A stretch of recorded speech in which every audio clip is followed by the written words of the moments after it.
Olá, meus amigos, sejam todos muito bem-vindos ao canal Politizando. Saiu uma pesquisa lá para o estado do Rio de Janeiro que ouviu os eleitores sobre as suas preferências se as eleições fossem hoje para o governo do estado, Senado Federal e também para a presidência da República. Lembrando que estamos há 4 meses das eleições, então isso não quer dizer muita coisa nesse momento, mas é importante a gente trazer aqui algumas reflexões e mostrar para vocês como que inclusive pode ficar o cenário por lá, já que temos aí algumas indefinições, em especial para o Senado.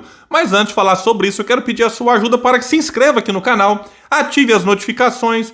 Se você assistiu o vídeo e gostar, deixa o like, o joinha para cima. Se não gostar, joinha para baixo, comenta aqui embaixo o que você vai achar disso tudo e, se puder, compartilhe esse vídeo, em especial com quem mora no Rio de Janeiro ou com quem, não morando lá, esteja preocupado ou interessado com o que pode acontecer nas eleições deste ano. Pessoal, então, o instituto que fez a pesquisa é a IPEC, que é ex-Ibope, digamos assim, né? O Ibope não existe mais e alguns funcionários saíram e montaram a pesquisa, montaram o Instituto IPEC, que muita gente já olha com uma certa desconfiança por conta do passado do Ibope, mas há quem gosta, então só estou trazendo para vocês o que eu percebi aí nas redes sociais. O Instituto ouviu 1.008 eleitores entre os dias 19 e 22 de maio e tem uma margem de erro de 3 pontos para mais ou para menos, reforçando, feito exclusivamente lá no estado do Rio de Janeiro. Eu não tive acesso ao arquivo completo dessa pesquisa como eu costumo ter, por isso não vou colocar aqui para vocês as imagens, né? Mas vamos aqui trazer o seguinte, né? Para o governo, Cláudio Castro, que é atual governador, ele era vice do Witzel, enfim, que sofreu o impeachment ali. O Cláudio Castro, que é do PL, partido de Valdemar da Costa Neto e de Jair Bolsonaro, ele lidera com 18 pontos, mas está tecnicamente empatado com Marcelo Freixo, que vem em segundo. Freixo é do PSB, está com 17. Rodrigo Neves, do PDT, aparece aqui com 8 pontos. Só lembrando que o Freixo, né, é o candidato lá do ex-presidente Lula e o Rodrigo Neves é o candidato do Ciro Gomes. Eduardo Serra vem em terceiro aqui com 6 pontos. Ele é do PCB.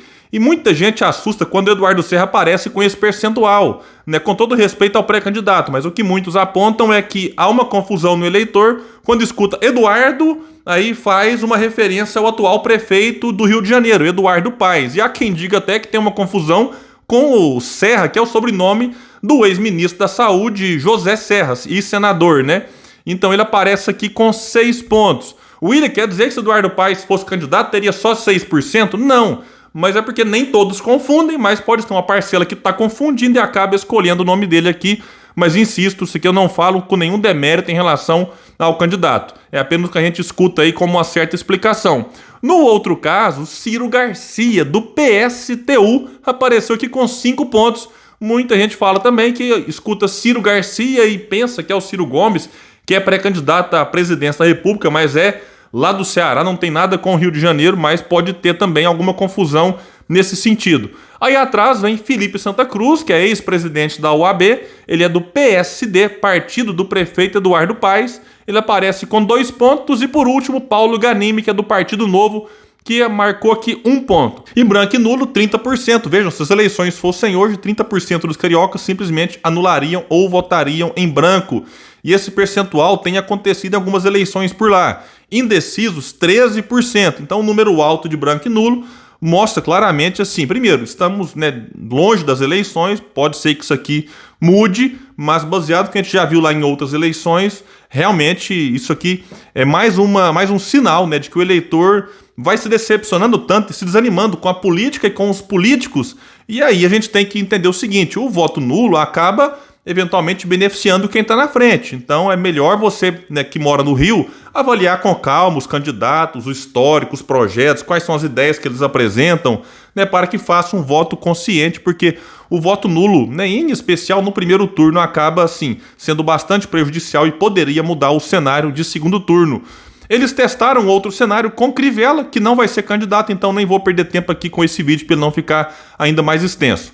Rejeição, vejam bem, o Crivella lidera a rejeição com 42, mas como eu disse, não é candidato, então, né, nem tinha que estar talvez aqui nesse levantamento. Dos candidatos ao governo, Marcelo Freixo lidera a rejeição. Eu tenho falado sempre aqui nesse canal que o Freixo pode até ter uma força para ir para o segundo turno, mas se ele for, vai ter maiores dificuldades de vencer, né? A gente está falando disso aqui já há algum tempo. O Freixo lidera a rejeição com 27%, o Cláudio Castro, bolsonarista, vem em segundo com 17%, empatado com o Garcia, depois vem Eduardo Serra, e com 15 do Serra, o Rodrigo Neves vem com 13 pontos. E eu já falei várias vezes que o Rodrigo Neves, além de ter uma experiência muito exitosa na cidade de Niterói, que pode mostrar isso, né, nas eleições para o eleitor que está cansado de gente inexperiente ou, enfim, vinculado ao que não presta lá do Rio de Janeiro, o Rodrigo Neves ele tem experiência e tem uma rejeição baixa. Na minha opinião, ele seria um nome para, num eventual segundo turno, derrotar o atual governador Cláudio Castro, mas né, tem gente que ainda aposta na possibilidade de ter um segundo turno Freixo e Rodrigo Neves. Né? Sinceramente, não sei se isso vai acontecer, mas vamos aguardar para ver os próximos meses aí. Felipe Santa Cruz vem com 12 pontos aqui de rejeição e o Ganime com 10. É bom destacar que o candidato, quanto menos conhecido, menor também é a sua rejeição. Trazendo os dados para o Senado agora, o Romário lidera, que é do PL também, né, do Bolsonaro, do Cláudio Castro e do Valdemar da Costa Neto, com 29 pontos. Isso aqui animou bolsonaristas, né? O Daciolo, ele aparece aqui em segundo lugar, Daciolo, que é do PDT de Ciro Gomes, com 10 pontos. Isso aqui animou os ciristas porque o Daciolo, né, digamos assim, nem foi oficializado como candidato ou pré-candidato do partido. Inclusive, essa semana teve um monte de matéria falando que o Daciolo iria apoiar o Ivanir dos Santos, que é um outro pré-candidato do PDT, o Abalaô Ivanir. Enfim, não tem essa decisão tomada dentro do partido ainda. Vamos aguardar, porque pode ser, inclusive, que o PDT receba o apoio de Eduardo Paes e tenha que apoiar o nome do PSD, que pode ser, inclusive, Felipe Santa Cruz. Mas o Daciolo, neste momento, mesmo sem ser oficializado como pré-candidato e mesmo sem ter uma campanha organizada, já aparece aqui com 10 pontos. Isso aqui realmente não é pouca coisa, porque vejam, ele está à frente do Molon, Alessandro Molon, que é deputado federal do PSB, que está se movimentando, se reunindo, se articulando. Ele briga aqui pelo espaço, né, para ser o candidato do Lula no estado, porque pode ser o André Siciliano, que marcou 6 pontos nessa pesquisa e deu uma desanimada aí nos petistas. Entre o Molon com 8 e o André Siciliano com 6, tem o Daniel Silveira, do PTB, que briga para ser o candidato do Bolsonaro, né? Porque o Romário é do partido do presidente, então o Daniel Silveira, não sei se ele vai conseguir esse apoio de Jair Bolsonaro. E atrás do Siciliano tem a Luciana, que é do PSOL, marcando 4 pontos, branco e nulo 24, indecisos 11. Então, como a gente viu aqui, né, eu expliquei rapidamente, tem uma indefinição para ver quem vai ser o candidato do Lula, também tem definição para ver quem vai ser o candidato de Bolsonaro, se é Romário ou o Daniel Silveira, do Lula, se é o Siciliano ou se é o Molon, e também definição sobre o candidato do Ciro, se vai ser o Daciolo ou o Ivanir, ambos do PDT, ou se o PSD vai de fato fechar essa aliança, que muitos davam como certa, tinha até, enfim, sido divulgada já anteriormente, mas depois deu uma recuada, mas as conversas continuam. Então, muita indefinição aqui. Para a presidência, um cenário, né, já, digamos assim, defasado, porque tem aqui João Dória, que desistiu no dia 23 de maio. Mesmo assim, o cenário que apontou aqui é Lula com 46, bem diferente de outros institutos, só para a gente ver como que funciona. Semana passada, né, um instituto trouxe Lula e Bolsonaro ambos com 35. Aí, dias depois, nós temos Lula com 46 e Bolsonaro com 31. E aí, vai acreditar e vai confiar em qual pesquisa? Por isso é que é uma loucura, é confusão. Você definiu o seu voto há 5 meses das eleições.